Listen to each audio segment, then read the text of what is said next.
السلام علیکم، آپ دیکھ رہے ہیں پروگرام نائٹ ایڈیشن اور میں ہوں آپ کی میزبان شازیہ ذیشان۔ ناظرین، 2016 بہت سی خوشگوار اور تلخ یادوں کے ساتھ رخصت ہونے کو ہے۔ یہ سال پاکستان میں سیاسی ہلچل سے بھرپور رہا۔ عمران خان نے پاناما لیکس پر مسلم لیگ نون کی حکومت پر دباؤ برقرار رکھا، جبکہ پاکستانی سیاست کے گرو آصف علی زرداری سال کے بالکل آخر میں سیاسی افق پر نمودار ہوئے، جس کے بعد ملکی سیاست کا جو رخ ہے یہ اب ہمیں بدلتا ہوا دکھائی دے رہا ہے۔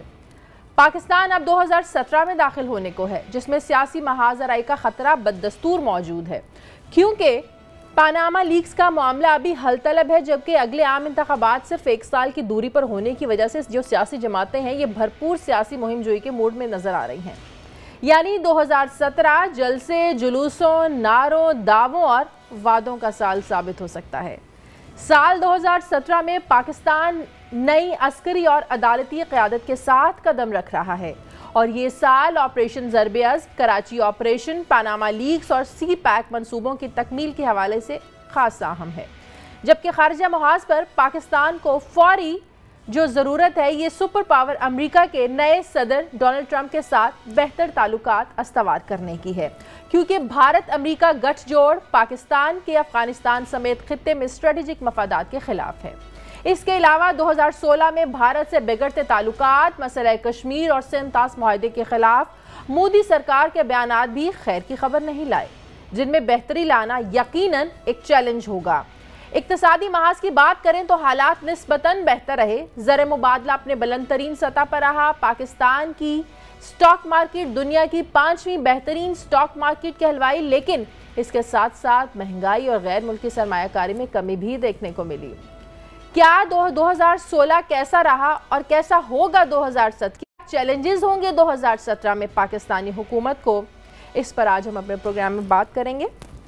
پروگرام میں میرے ساتھ کراچی اسٹوڈیو سے ظفر ہلالی صاحب موجود ہیں، ان کے ساتھ تشریف رکھتے ہیں کراچی اسٹوڈیوز میں جاوید قاضی صاحب، اور اسلام آباد اسٹوڈیوز میں ہمارے ساتھ موجود ہیں لیفٹیننٹ جنرل ریٹائرڈ نعیم خالد صاحب، اور کوشش کریں گے مختلف سیاسی جماعتوں کے نمائندوں کو بھی لیں اور ان سے بھی پوچھیں کہ ان کی جماعتوں کے لیے 2016 کا سال کیسا رہا اور 2017 میں ان کے لیے کیا چیلنجز ان کے لیے ان کو درپیش ہو سکتے ہیں۔ اس پر آج ہم بات کریں گے۔ ظفر ہلالی صاحب، آپ سے شروع کر لیتی ہوں۔ سیاسی لحاظ سے پہلے بات کر لیتے ہیں، سیاسی محاذ پر اگر سب سے پہلے پاناما لیکس کی بات کی جائے، پاناما لیکس نے جہاں پاناما لیکس کا سکینڈل حکومت کے لیے درد سر بنا، تو الطاف حسین کی جو تقریر تھی اس سے ایم کیو ایم کا شرازہ بکھر گیا۔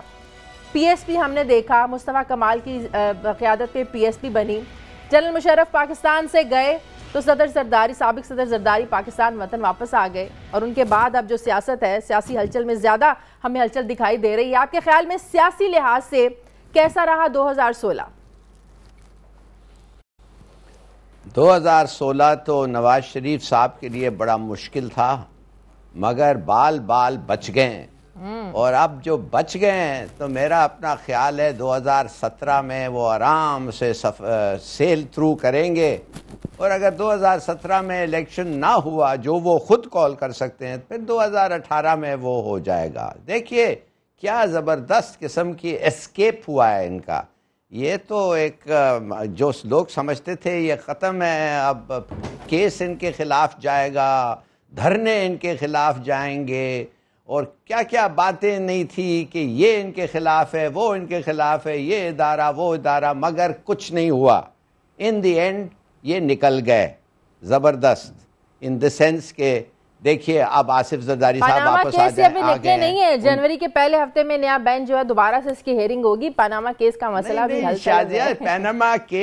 پاناما کیس کا کوئی فیصلہ نہیں ہونا ہے، وہ کمیشن بنے گا، اب وہ 6 مہینے 9 مہینے وہ کمیشن ادھر ادھر گھومے گا ایویڈنس لینے کے لیے۔ پاناما کیس انگریزی میں کہتے ہیں it's been kicked into the tall grass میرے خیال میں۔ اور دوسری بات یہ ہے، جیسے آپ کو پتہ ہے ایم کیو ایم تو ٹوٹل ڈسرے میں، وہ کوئی ہارڈلی کوئی 6 ادھر 8 ادھر بٹ گئی ہے، وہ کوئی تھریٹ نہیں ہے، مانے کہ وہ کن کے ساتھ جائے گی؟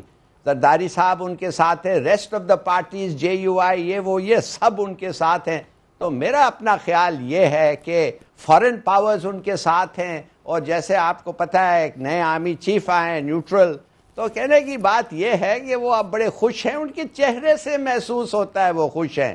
جب وہ بغیر نوٹس بات کرنے لگتے ہیں اور تھوڑا سا ہنسنے لگتے ہیں تو سمجھیے ہی از ویری کانفیڈنٹ. تو وہ ہے ویری کانفیڈنٹ, بس آپ دو خطرے ہیں. ایک ہے کہ وہ خود اپنا خودکشی نہ کر لے, وہ جو شوٹ ہم سیلف ان دا فٹ جیسے وہ کہتے ہیں, اور دوسرا ہے کہ ایک 1 in 100 چانس ہے کہ جنوری 4 کے بعد 10 دن میں فیصلہ ہی ہو جائے جج کا, مگر وہ ان لائکلی ہے, اس لیے کہ واقعی ایویڈنس گیدر کرنے کے لیے ان کو کمیشن کی ضرورت ہوگی. صحیح. جاوید قاضی صاحب, یور انالیسس 2016 سیاسی لحاظ سے کیسا رہا؟ اپس اینڈ ڈاؤنس تو ظاہر ہے میں نے بھی ذکر کیا کہ اپس اینڈ ڈاؤنز آئے سیاسی جماعتوں میں, آپ کے نزدیک کیسا رہا سیاسی لحاظ سے 2016؟ دیکھیں 2016 جو تھا پاکستان کے حوالے سے یا ہماری اندرونی پالیٹکس کے حوالے سے تو بہت ہی تیز رہا, لیکن اس تیزی کو اس طرح سے نہ دیکھا جائے جو کہ ڈی چوک والے حوالے سے تھی. پاناما نے اپنی جگہ پہ ایک بڑا اچھا سا ایک لیا, اپنی پوزیشن لی. پاکستان کی ڈیموکریسی اپنی نوعیت کی ایک ڈیموکریسی ہے جس کو ایک بیلٹ باکس, دوسرا بیلٹ باکس, اب تیسرا بیلٹ باکس ملنے کو جا رہا ہے شاید 2018 میں. تو اس میں ایک کنٹینیوٹی جو ہے وہ ہے, اور اس کے بعد جو لوگوں نے جنہوں نے اس بات پہ اسٹیکس لگائے ہوئے تھے کہ جو ماضی میں ہمیشہ رہا ہے کہ سول اور جو جاتی ہے سول حکومت تو پھر آمریت آتی ہے, وہ آمریت والا معاملہ تو کہہ دینا چاہیے کہ اب ہسٹری ہوا پاکستان کے حوالے سے. تو ان لوگوں نے جنہوں نے اپنے حساب سے یہ رکھا ہوا تھا کہ شاید آمریت آئے گی اور آمریت میں ان کے کچھ اسٹیکس, وہ بیچارے بڑے اچھے خاصے پریشان ہیں. اور یہ صورتحال آپ کو سندھ کے اندر تو زرداری صاحب کو منوپلی والی پوزیشن میں لا کے کھڑا کر دیا ہے. زرداری صاحب ہیں اور صرف زرداری صاحب ہیں. کل کی پیپلز پارٹی کے پاس ارباب رحیم تھے, پیر پگارا صاحب تھے, یہ تھے وہ تھے, تو وہ ایک جو تھا اب نہیں ہے. لیکن یہ منوپلی کب تک رہے گی اس کے بارے میں ہم کچھ کہہ نہیں سکتے. حکومت کے لیے جو 2016 میں خطرات تھے سیاسی لحاظ سے, آپ سمجھتے ہیں ان خطرات سے حکومت نکل آئی ہے یا خطرات ابھی بھی منڈلا رہے ہیں؟ جی دیکھیں, خطرات دو طریقے کے ہوتے ہیں. ایک حکومت کے لیے خطرے ہوتے ہیں, ایک جمہوریت کے لیے خطرے ہوتے ہیں. تو جو جمہوریت کو خطرات تھے وہ تو میرے خیال میں نکل ہی گئے, وہ تو اس جمہوریت سے خطرات جو ہے وہ نہیں ہے.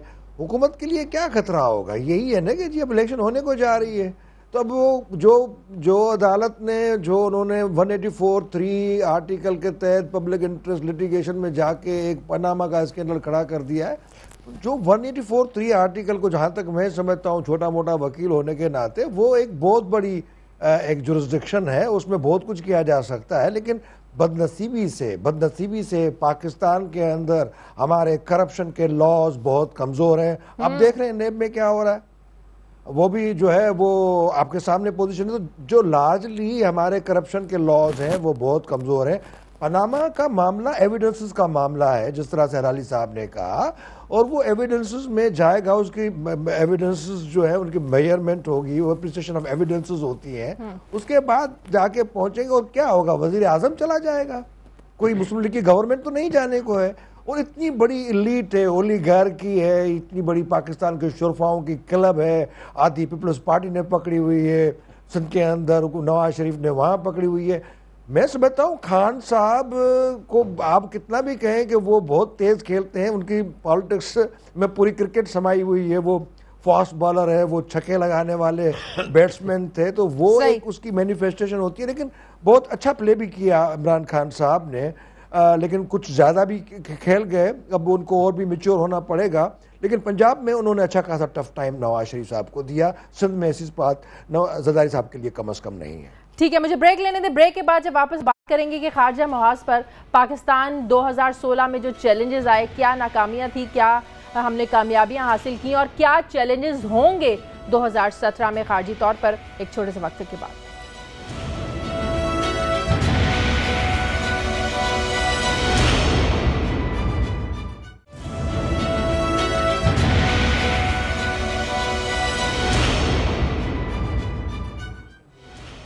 بریک کے بعد خوش آمدید. جنرل صاحب, خارجہ محاذ پر بات کرتے ہیں. پاک بھارت تعلقات کی بات کریں تو 2016 میں پاک بھارت تعلقات بد سے بدتر ہوئے. کشمیر میں بھارتی مظالم, لائن آف کنٹرول پر کشیدگی, پھر سنتاز معاہدے کو منسوخ کرنے کی دھمکی, اور ایسے معاملات جب کسی ملک کا وزیر خارجہ بھی نہ ہو اور ایسے معاملات کو ٹیکل کرنا پڑے, آپ سمجھتے ہیں کہ جو چیلنجز خارجی سطح پر ہمیں رہے پاکستان میں، اس سے ٹھیک طریقے سے نپٹا گیا؟ جی بہت شکریہ. اصل میں ہمیں دیکھنا یہ پڑے گا کہ بین الاقوامی محاذ پر جو تبدیلیاں آ رہی ہیں وہ بہت بڑی ہیں جو 2016 میں واقع ہوئی ہیں. امریکہ کا مکمل جھکاؤ ہندوستان کی طرف اور پاکستان سے تقریباً کنارہ کشی ہمیں نظر آ رہی ہے.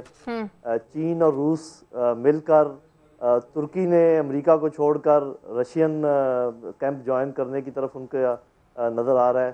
ایران بھی ان کے ساتھ ہے. تو یہ روس، چائنا، ایران، ترکی، ادھر سے امریکہ، بھارت اور کچھ اور ملک، تو یہ دو نئے کیمپ بن رہے ہیں اور اس کا صاف ظاہر جیسے آپ نے کہا کہ پاکستان کے اوپر اثر ہوگا. اب یہ ہے کہ دیکھیے عرصہ دراز سے ہماری جو پارٹنرشپ تھی امریکہ کے ساتھ، اس سے تو ہمیں کچھ حاصل نہیں ہوا، وہ ہم نے دیکھ لیا. پاکستان کے لیے بھی یہ بڑا نازک موقع ہے کہ کسی طریقے سے بیلنسنگ ایکٹ کرنا پڑے گا کہ نہ تو مکمل طور پہ کسی ایک طرف جھک جائیں، لیکن بہرحال اگر ہمیں پش کیا گیا جیسے کہ پش کیا جا رہا ہے تو شاید ہمارے پاس کوئی اور چارہ نہ ہو سوائے اس کے کہ ہم بہت زیادہ روس اور چائنا کی طرف جو ہے وہ دھکیل دیے جائیں. لیکن میرا اپنا خیال یہ کہ پاکستان ابھی تک تو پوری کوشش کر رہا ہے وہ بیلنسنگ ایکٹ کی. یہ جو آپ بات کر رہی ہیں کہ بھارت کا اور افغانستان کا گٹھ جوڑ ہو جانا، جب افغانستان کی میں بات کرتا ہوں افغانستان کی حکومت کی بات کرتا ہوں، وہاں پر ابھی امریکن انفلوئنس ہے ٹوٹل، تو اس حکومت کو میں آزاد حکومت نہیں سمجھتا. وہاں پر ہندوستان کی انٹیلیجنس کا پورا دباؤ ہے، اس لیے جو وہ بیانات دیتے ہیں اس سے ہمیں خائف ہونے کی ضرورت نہیں ہے. میرا اپنا یہ خیال یہ ہے کہ روس چونکہ ابھی افغان طالبان کے ساتھ بھی اپنے مذاکرات کھول رہا ہے اور شاید وہ جو پہلے کوارڈیلیٹرل ٹاکس تھیں وہ کوارڈیلیٹرل ہی رہیں، لیکن اس میں سے امریکہ نکل کر روس اندر شامل ہو جائے، یہ امکانات نظر آ رہے ہیں. تو مجھے تو ایسا لگتا ہے کہ شاید جو بھی معاملات ہیں وہ بہتری کی طرف جا رہے ہیں. حالانکہ دیکھنے میں لگتا ہے کہ ہمارے اوپر زیادہ دباؤ پڑے گا، لیکن میرا اپنا یہ اندازہ ہے کہ یہ جو نئی الائنسز ہیں China, Russia, Turkey, Iran and Pakistan, Iran to some extent, یہ شاید بہتر ہمارے لیے ثابت ہو. اور یہ جو ڈو مور کا نئے امریکی صدر کی تبدیلی، ڈونلڈ ٹرمپ کا آنا، جنوری میں وہ اپنے عہدے پر براجمان ہونے والے ہیں، اس حوالے سے بھی کچھ پالیسیز میں تبدیلیاں ہوں گی پاکستان کے حوالے سے، اور پاکستان کو اس میں کیا ریئیکٹ کرنا ہے؟ اس میں جو دو بڑی چیزیں ہیں نا، ایک تو ان کا جو نئے ٹرمپ صاحب صدر بنیں گے، ایک تو انہوں نے یہ اندیا دیا کہ مسلمانوں کے وہ کوئی زیادہ حق میں نہیں ہے. تو صاف ظاہر ہے کہ اس سلسلے میں اسپیشلی پاکستان کے اوپر شاید کوئی زیادہ ایسا دباؤ آئے. لیکن اس کے ساتھ ہی وہ اس چیز پر بھی یقین رکھتے ہیں کہ یہ جو امریکہ کی مداخلت ہے دور دراز علاقوں میں، اس کو ختم کیا جائے اور جو امریکی معیشت کے اوپر یہ دباؤ ہے یہ ختم ہو. اس کا ہمیں فائدہ بھی ہو سکتا ہے کہ وہ جو اتنے دور دور جا کے لڑائیاں ہیں عراق کی اور یہ افغانستان کی خاص کر، اس میں میرا خیال ہے کہ اگر وہ یہاں سے ہاتھ کھینچتے ہیں تو ہندوستان کو میرا خیال ہے 6 مہینے کے اندر یہاں سے نکلنا پڑے گا. ان کو ایسی مار پڑے گی کہ وہ یاد رکھیں گے. تو اس میں بہت سارے اچھے امکانات بھی موجود ہیں. تو زیادہ گھبرانے کی ضرورت نہیں ہے. یہ نہیں میں کہتا کہ 2016 کا سال جیسے آپ نے کہا کہ اس میں کوئی خوشائند باتیں تھیں، میرا خیال خوشائند نہیں تھی، لیکن مقابلتاً پچھلے سالوں کے مقابلے میں بہت بہتر تھا.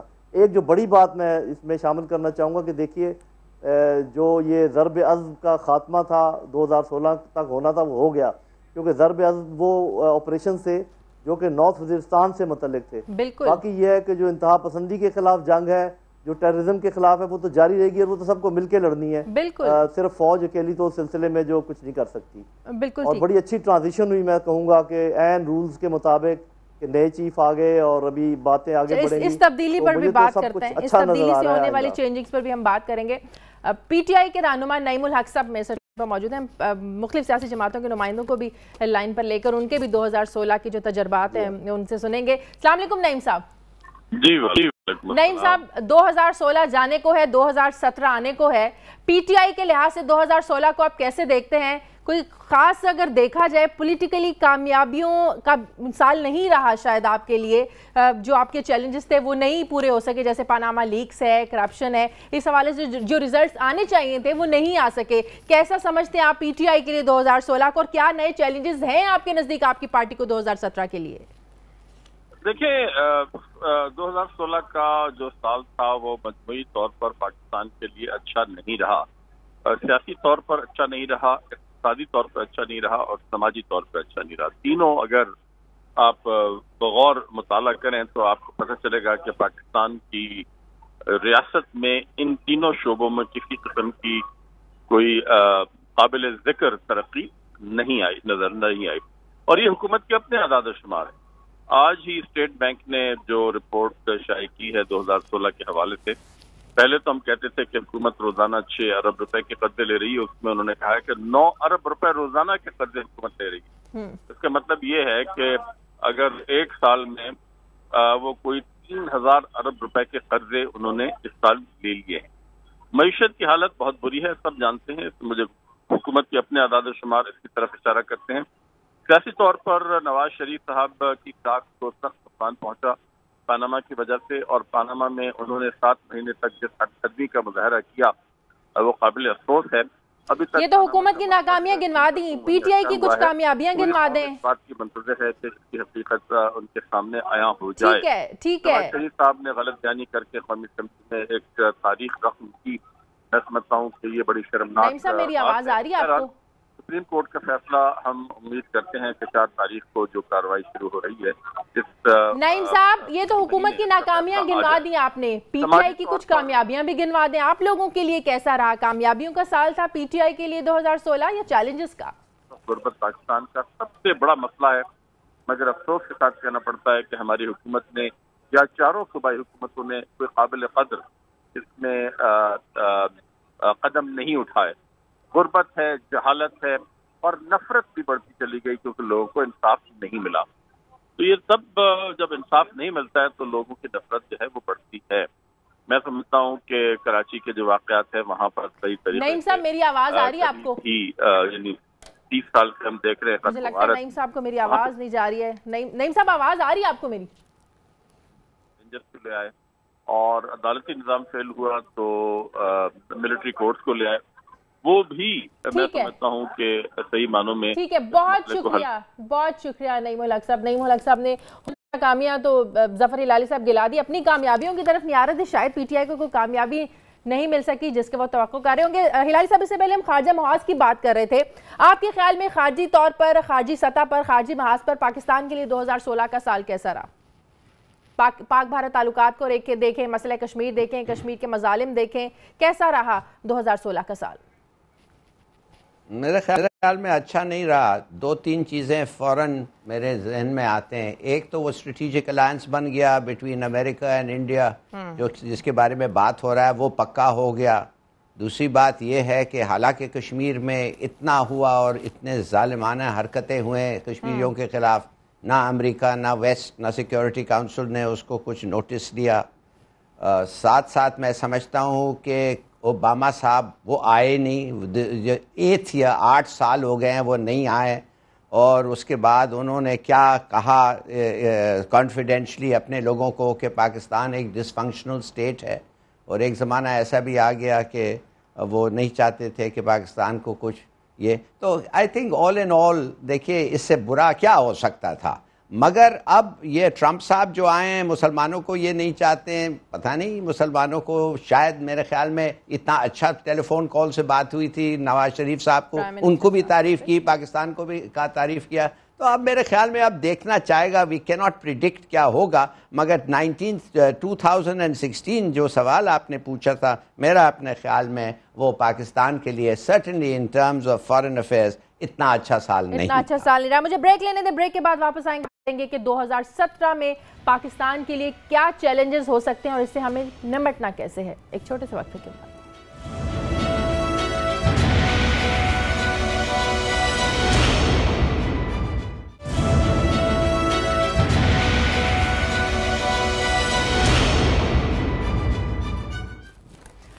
بریک کے بعد خوش آمدید۔ جاوید قاضی صاحب، سیکیورٹی مسائل ہیں، معاشی مسائل ہیں، معاشی چیلنجز ہیں، سیکیورٹی چیلنج ہے، دہشت گردی ہے، انتہا پسندی ہے، خارجی طور پر ہمیں چیلنجز ہیں جن کی ہم نے پچھلے بریک سے پہلے بات بھی کی تھی۔ آپ کے خیال میں ایسے کون سے مسائل ہیں جو حکومت کو پریورٹی پر رکھ کر ان کے حل کی کوششیں کرنی چاہیے، آپس کے سیاسی جماعتوں کے اختلافات بھلا کے، سیاسی مفادات کو بالائے طاق رکھ کے؟ آپ کے نزدیک ایسے کون سے مسائل ہیں کہ حکومت کو پریورٹی پر رکھ کر ان کو حل کرنا چاہیے؟ دیکھیں، یہاں پہ اس ملک کے اندر سب کے لیے سب کچھ ہے سوائے غریبوں کے، آپ دیکھیں کہ ابھی جو رپورٹ آئی ہے اقوام متحدہ کے کسی ادارے کی کہ پاکستان جو ہے وہ تیسرے نمبر پہ ہے اسٹنٹڈ چلڈرن کے حوالے سے، کوئی 42% کہتے ہیں کہ وہ اسٹنٹڈ چلڈرن ہیں۔ ایک سندھ کے اندر صورتحال ہے کہ it's a mall nourished nation. آپ جائیں تو صحیح تھر کے اندر کیا ہو رہا ہے، اسپتالیں بند ہیں، اسکول بند ہیں، اور یہ ساری صورتحال پنجاب میں بھی ہوگی، یہ KPK میں بھی ہوگی اور بلوچستان میں بھی ہوگی۔ گورنمنٹ سے آپ کی مراد سندھ گورنمنٹ ہے تو سندھ گورنمنٹ کے لیے تو بہت بڑی چیلنجز ہیں، فیڈرل گورنمنٹ ہے تو اس کے لیے جو ہے وہ چیلنجز ہیں، کیونکہ اب 18th امینڈمنٹ کے بعد بہت سارے ایسے گورننس کے جو ایشوز ہیں وہ پروونسز کو ڈیوالو ہو چکے ہیں، اور وہ جو ہیں وہ ایڈریس کرتے ہیں کہ لوگوں کو صاف پانی ملتا ہے نہیں ملتا ہے، اسکول ملتے ہیں نہیں ملتے ہیں، اسپتالیں ملتی ہیں نہیں ملتی ہیں، اور پاکستان کے اندر سب کے لیے سب کچھ ہے، یہاں کے 80% لوگوں کے لیے کچھ بھی نہیں۔ یہ ہماری democracy has become a club of elite oligarchy, یعنی کہ یہ تو ہم نے مان لیا کہ اب آمرتیں نہیں آئیں گی، تو اس کا مطلب یہ ہوا کہ اب سول جو ہے وہ خود ایک آمرت بنتی جا رہی ہے۔ میاں نواز شریف صاحب نیکسٹ الیکشن جیتے ہوئے نظر آ رہے ہیں سپوز، تو سندھ میں تو بالکل ہی زرداری صاحب جیتے ہوئے نظر آ رہے ہیں بالکل، تو یہ صورتحال کوئی اچھی صورتحال نہیں ہے ان کے لیے۔ ایک ڈیموکریسی کا مطلب یہ بھی نہیں ہوتا کہ آپ جو ہے وہ اپنے گٹھ جوڑ بنائیں، اور زرداری صاحب نے تو یہاں تو صورتحال اتنی خطرناک کر دی ہوئی ہے کہ جو بھی بندہ ہے جدھر بھی وڈیرا شڈیرا ہے وہ آئے پیپلز پارٹی میں آ کے بیٹھے اور آؤ مل جل کے اس پورے کے پورے نظام میں سے بٹور کے کھائیں، اور اس کا جو پورا کا پورا جو رزلٹ ہے وہ لوگوں کے لیے اور غربت اور غربت اور غربت، ہیپیٹائٹس C، ہیپیٹائٹس B۔ ظفر ہلالی صاحب، آپ کے نزدیک 2017 کے ایسے کون سے مسائل ہیں جنہیں ہنگامی بنیادوں پر حکومت کو ان سے نمٹنا ہوگا، ان کو حل کرنا ہوگا؟ دیکھیے شاہزہ، یہ صحیح بات ہے کہ مرڈر ریٹ ڈاؤن ہے، کڈنیپنگ فار رینسم ڈاؤن ہے، ٹیررزم ڈاؤن ہے، مگر میں آپ کو بتانا چاہتا ہوں کہ 30% مگنگز اوپر ہیں، جو لوگ آ کے پستول دکھا کے فون لے جاتے ہیں، کار جیکنگز، میں کراچی کی بات کر رہا ہوں، سندھ کی کراچی کی کار جیکنگز جو ہے وہ انکریز ہو گئے ہیں۔ دیکھیے اگر آپ جا کے لوگوں کو یہ کہنا کہ بھائی ٹیررسٹ ایکٹیویٹی کم ہو گئے، مگر آدمی باہر نہیں جا سکتا ہے، ہر ٹریفک لائٹ پہ جب وہ رکتا ہے لیفٹ رائٹ دیکھتا ہے، پتہ نہیں کوئی کس کھڑکی سے ایک پستول آ جائے گا، تو یہ کہنا کہ لا اینڈ آرڈر سچویشن ٹھیک ہے، نہیں ہے، آئی ایم سوری، اپنے عام پیڈسٹرین اور عام آدمی کے لیے نہیں ہے۔ دوسری بات یہ ہے، یہ کیسز جو ہوتے ہیں کورٹ میں 1.5 ملین کیسز پنجاب میں ہے، سندھ میں 84,000 کیسز، کوئی سنائی نہیں جا رہا ہے، لوگ جیل میں بیٹھے ہوئے ہیں، سڑ رہے ہیں۔ کیا لا اینڈ آرڈر جسٹس ایک بہت بڑا پرابلم ہے؟ لا اینڈ آرڈر ابھی تک ایک بڑا پرابلم ہوگا۔ راجہ صاحب ایک بار پھر سے ہمارے ساتھ لائن پر موجود ہیں۔ راجہ صاحب، سوال میں آپ سے کری تھی، پاکستان پیپلز پارٹی کے لیے 2016 کا سال کیسا رہا ہے؟ ایسے کون سے چیلنجز ہیں جن کو آپ میٹ نہیں کر پائے، اور 2017 میں ایسے کون سے چیلنجز ہیں جن سے آپ کو نمٹنا ہے، ان تک پہنچنا ہے؟ کیا جی چیلنجز تو سارے ملک کے جو ہیں وہ کامن چیلنجز ہوتے ہیں۔ سب سے پہلی یہ ہے کہ پاکستان جو ہے اس کے لیے 2016 جو تھا وہ اس میں بڑے مشکل ترین چیلنجز کا اس کو سامنا تھا۔ دہشت گردی جو تھا وہ سب سے بڑا چیلنج ہے وہاں پر، جیسے لا اینڈ آرڈر کی بات کر رہے ہیں، وہ بہت بڑا چیلنج تھا، اور اس کو میں سمجھتا ہوں کہ کسی حد تک اس پر قابو پایا گیا ہے، لیکن ابھی تک دہشت گردی سے مکمل طور پر چھٹکارا حاصل نہیں ہو سکا، جس کے لیے کوشش جاری ہے۔ تو یقیناً پیپلز پارٹی کے لیے بھی، پیپلز پارٹی کی سندھ میں حکومت ہے تو اس کے لیے وہاں بھی یہ چیلنجز تھے، اور وہاں پر میں سمجھتا ہوں کہ نیشنل ایکشن پلان پر سب سے سندھ میں تو حکومت ہے، کیا 2017 میں آپ کا پورا فوکس ہوگا مرکز میں 2018 میں حکومت بنانے کے لیے؟ یہ سب سے بڑا چیلنج ہے، آپ لوگ سمجھتے ہیں آپ لوگوں کے لیے، اور 2017 میں اسی پر فوکس کرنا ہے آپ کو؟ کیمپین ایئر ہے جیسے کہ سب جانتے ہیں۔ دیکھیں یقیناً یہ جو 2017 جو ہے یہ کمپین ایئر ہوگا تمام پولیٹیکل پارٹیز کے لیے جنہوں نے انتخابات میں جانا ہے، اور پاکستان پیپلز پارٹی بھی ایک بڑی سیاسی جماعت ہے، ایک وفاقی جماعت ہے اور ایک انتخابی جماعت ہے۔ ہم نے بھی انتخابات میں انشاءاللہ تعالی جانا ہے، اور مجھے یقین ہے کہ انشاءاللہ تعالی پاکستان پیپلز پارٹی جو ہے وہ ایک بہتر رزلٹ دے گی۔ ٹھیک ہے، بہت شکریہ ڈاکٹر صاحب کا۔ ناظرین مجھے ایک بریک کے بعد واپس آتے ہیں، ہمارے ساتھ رہیے۔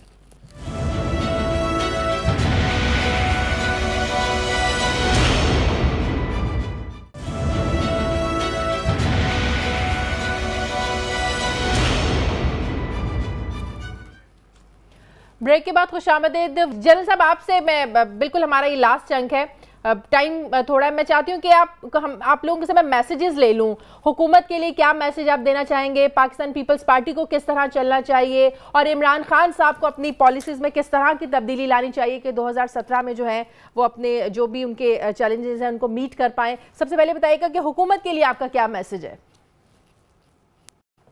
جی بیسیکلی سیاست سے ہٹ کر اگر میں حکومت کو یہ کہوں کہ دیکھیے، یہ اگر گورننس کا جو مین، جب آپ کہتے ہیں گورنمنٹ یا گورننس، اس کا مطلب ہوتا ہے سب سے پہلے آپ انصاف فراہم کریں، معاشی انصاف، معاشرتی انصاف، لوگوں کی تعلیم کا انتظام کریں، لوگوں کی صحت کا انتظام کریں، لوگوں کو اکنامک اپرچونٹیز دیں تاکہ وہ خود کام کریں. اور یہ اسی صورت میں ممکن ہے کہ جتنی یہ چپکلش جتنی بھی ہے، چاہے وہ کسی اور ادارے کے ساتھ ہے یا آپس میں ہے، اس کو کم کریں اور اپنی تھوڑی سی خارجہ پالیسی کو فعال بنائیں. یہ تمام چیزیں میں یہ کہنا چاہوں گا کہ اس کے بغیر کام آگے نہیں چل سکتا. اور پاکستان پیپلز پارٹی کو کیا کرنا چاہیے؟ جب سے زرداری صاحب آئے ہیں کافی زیادہ ایکٹیو نظر آ رہی ہے پاکستان پیپلز پارٹی کی پالیٹکس. ہاں جی، یہ تو میں کہوں گا کہ جو باقی دو حضرات بیٹھے ہیں ان سے پوچھیے، کیونکہ سیاست کی زیادہ شد بد مجھے نہیں ہے. ظفر ہلالی صاحب، آپ پوچھ رہے ہیں کہ باپ بیٹا پارٹی کو کیا کرنا چاہیے؟ ہاں جی. تو پھر میں آپ کو کہوں گا کہ وہ جو کر رہے ہیں وہ ٹھیک کر رہے ہیں. وہ اپنا جو ہولڈ ہے سندھ میں کنسولیڈیٹ کر رہے ہیں. میں آپ کو بتا دوں، میرے ساتھ قاضی صاحب ادھر بیٹھے ہوئے ہیں. قاضی صاحب جو ہیں وہ کنفرم کریں گے کہ ان کے علاوہ کوئی اور پولیٹیکل پارٹی سندھ میں ہے ہی نہیں. اور بڑے افسوس سے مجھے یہ کہنا پڑتا ہے، یہ دونوں ادر مین پارٹیز جو ہیں ان کا فوکس پنجاب اور کے پی، سندھ میں تو کوئی نہیں ہے. تو ہمارے پاس کوئی آلٹرنیٹو نہیں ہے. میں آج ٹی وی دوسرا چینل عمران پر خان صاحب کو میں کہوں گا، سنیں میں ڈیفرنٹ چینلز پر آج دیکھ رہی تھی، پامس جو تھے وہ بات کر رہے تھے کہ بہت سارے پامس کو میں نے یہ کہتے سنا کہ جو بلاول بھٹو زرداری ہیں یہ 2017 میں سیاست سے بہت جلدی تنگ آ کر سیاست کو خیر بات کہہ جائیں گے، یہ سیاست میں نہیں چل سکیں گے. میرے خیال میں آپ جانتے نہیں ہیں، ان کا سیاست سے بڑا لگن ہے اور یہ سیاست ان سے نہیں نکل سکتا. اگر یہ بھی سیاست سے کوشش کرنے نکلیں پھر بھی نہیں ہوگا. میں آپ کو صرف ایک بات بتانا چاہتا ہوں، عمران خان صاحب کو یہ میسج ہے، وہ یہ ہے کہ خدا کے لیے آپ کے پاس صرف ایک چیز ہے اور وہ ہے آپ کی ایمانداری.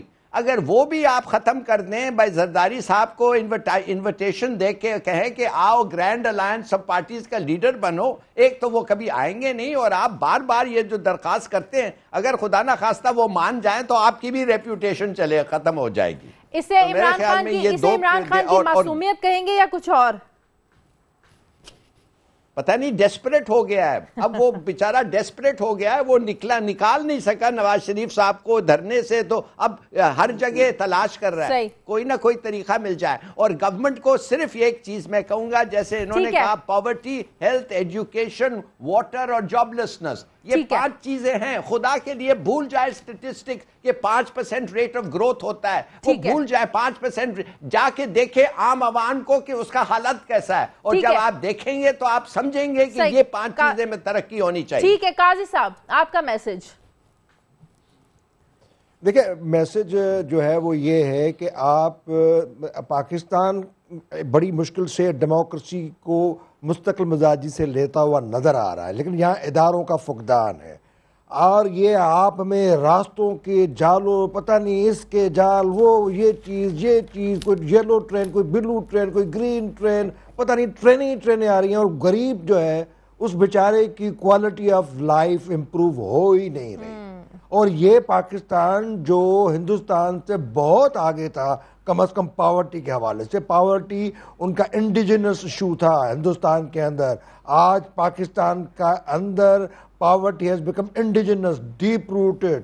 پاکستان کے اندر اگر آئندہ 20 سالوں میں ان غریب لوگوں کے لیے کچھ نہیں کیا گیا، آئی فورس یہ سول وار ہے. تو لہٰذا یہ جو شرفاؤں کے کلب بن گئے ہیں، کن کی 17 20 شوگر ملیں بن گئی ہیں، کن کے کوئی پتہ نہیں اتنی پراپرٹیاں بنی ہیں، تو let's come on and address to the issues, لوگوں کو ویلفیئر دیں، ایکوٹی دیں. جاوید احمد قاضی صاحب، ظفر ہلالی صاحب، لیفٹیننٹ جنرل ریٹائرڈ خالد صاحب ہمارے ساتھ موجود تھے. 2016 کا آخری پروگرام، اس کا اختتام اس دعا کے ساتھ کہ اللہ تعالیٰ جو نیا سال ہے سب کے لیے خوشیاں لے کر آئے، پاکستان ترقی کے راستے پر گامزن ہو، پاکستان قائم و دائم رہے، اللہ تعالیٰ پاکستان کو محفوظ رکھے۔ اور اس سال جو اہم شخصیات امجد صابری صاحب، عبدالستار ایدھی صاحب، جنید جمشید، یہ شخصیات جو ہم سے بچھڑ گئی ہیں، خدا ان کے لواحقین کو صبر و جمیل عطا فرمائے۔